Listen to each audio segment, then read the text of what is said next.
আমি একটা জিনিস বুঝতেছি না, হ্যাঁ, আমার মায়া কারো আগে নাই পিছেও নাই, কারো পাকা ধানে ময়ও দেয় নাই, তাহলে আপনারা কয়দিন পর পর এরকম সালিশ বসাই যাচ্ছেন, হ্যাঁ, কারণটা কি? সালিশি হওয়ার কারণ আছে তো, আপনার মেয়ে তো কামই করে এমন।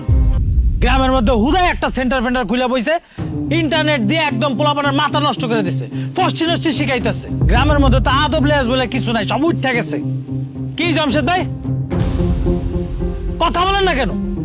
দেখেন, আমাগো গ্রামের মান সম্মান যশ খ্যাতি সবকিছু আছে, এইখানে বিদেশি আদব কায়দা শিখানো এটা ঠিক হইতেছে না।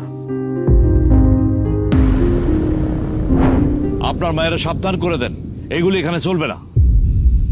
চাচা, আমি আপনারে সম্মান করি, আপনারে বুঝায় বললে আপনি ব্যাপারটা বুঝবেন। দেখেন, ইন্টারনেট তো কোনো খারাপ কাজের জিনিস না।